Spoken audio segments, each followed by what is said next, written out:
여러분, 여기에 한 여인이 있습니다. 동네에서 외면당하고 있습니다. 어디를 가나 곱지 않은 눈총을 의식하며 살고 있습니다. 요즘 사람들은 쉽게 이렇게 생각할 수 있습니다. 그러면 이사 가면 되지. 그런 대우를 받으면서 계속 그 동네에 살 이유가 어디 있어? 할 수 있습니다. 그러나 거주 이동의 자유는 현대를 사는 우리들이 누리는 특혜입니다. 옛날에는 이사 가고 싶다고 해서 누구나 다 다른 동네나 다른 나라로 이사 갈 수 있는 것이 아니었습니다. 특별한 경우가 아니면 조상대대로 살던 곳에 묶여 살았던 것입니다. 동네 사람들은 이 여인을 죄인이라고 불렀습니다. 예수님 당시 유대 사회에서 죄인으로 지킨 사람들은 꼭 사회적이거나 법에 정한 그런 규정을 어긴 그런 전력이 있는 사람들을 말하는 것은 아니었습니다.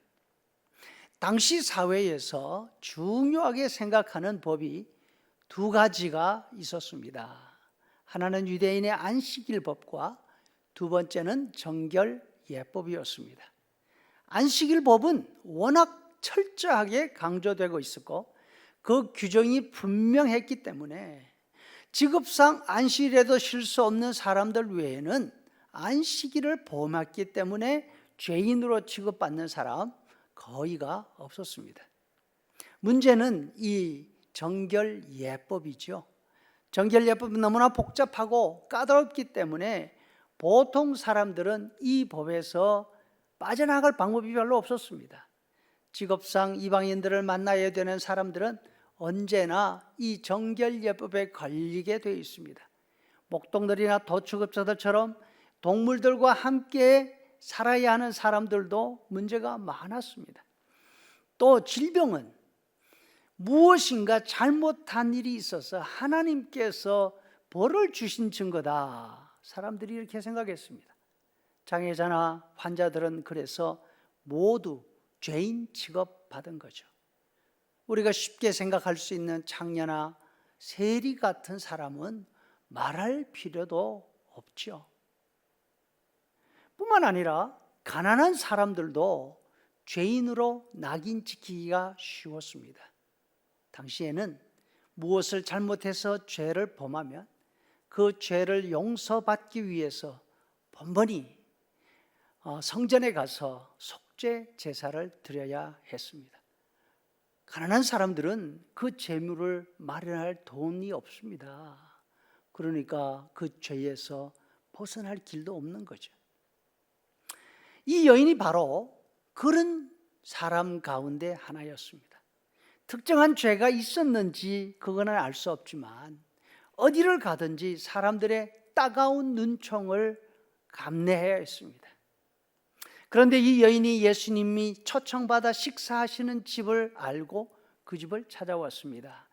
당시 유대인들은 우리처럼 입식 식탁에 앉아서 식사하는 그런 관습이 아니었습니다.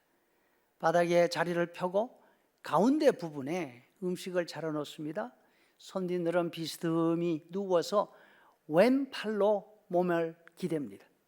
다리는 뒤쪽으로 비스듬히 뻗어놓고 오른손으로 음식을 집어 먹었습니다. 식사 자리에 앉은 사람들은 얼굴과 입은 음식 쪽에 두고 발은 식탁 반대쪽으로 쭉 뻗었죠. 그러다 보니까 그 사이사이를 음식을 섭외가는 사람들이 자유롭게 다녔습니다. 이런 분위기다 보니까 손님들의 발 쪽으로 사람들이 들어오거나 다가가거나 혹은 걸어 다니는 거 너무나 쉽고 아무런 문제가 되지 않았습니다. 이 여인이 예수님 발 곁에 서서 눈물을 흘리며 웁니다. 얼마나 눈물을 많이 흘리는지 예수님 발에 그 눈물이 뚝뚝 떨어졌습니다. 예수님 발이 눈물로 젖었습니다. 여인이 그 자리에 조거리 앉더니만 자신의 머리채를 풀어서 눈물 젖은 예수님의 발을 닦아냅니다. 여러분, 이 여인이 눈물 흘리는 것 이번이 처음이었을까요? 제가 생각할 때는 늘 눈물 속에 살았지 않았을까 온 동네 사람들에게서 죄인 취급받으면서 왕따 당했지 않습니까? 그 속이 오죽했습니까? 눈물을 속에 살면서 그 눈물은 억울한 눈물, 분노와 원망이 담긴 그런 눈물이었을 것입니다. 그런데 이 여인이 또 예수님의 발곁에 서서 눈물을 흘리고 있습니다. 그러나 이 눈물은 절대로 이전의 것과 같은 눈물이 아닙니다. 감동의 눈물입니다. 사랑에 감격해서 흘리는 눈물이었습니다. 예수님께서 말씀하십니다. 그러므로 내가 너에게 말하노니 그의 많은 죄가 사하여졌도다. 이는 그의 사랑함이 많음이라. 사함을 받은 일이 적은 자는 적게 사랑하느니라. 이 여인은 예수님을 통해서 사랑을 배웠습니다. 비판과 차별과 멸시로 굳어질 대로 굳어진 마음이었지만 눈물이 회복되었습니다. 감동이 회복되었습니다. 사랑할 수 있는 마음이 회복되었습니다. 그리고 나드 향유병을 가지고 와서 그 향유를 예수님 발 위에 전부 부었습니다. 사실 이 향유는 당시 여인들의 결혼 준비 예물이었습니다. 이 여인은 다른 여인들과 마찬가지로 돈이 생길 때마다 비싼 향유를 조금씩 사서 모았을 것입니다.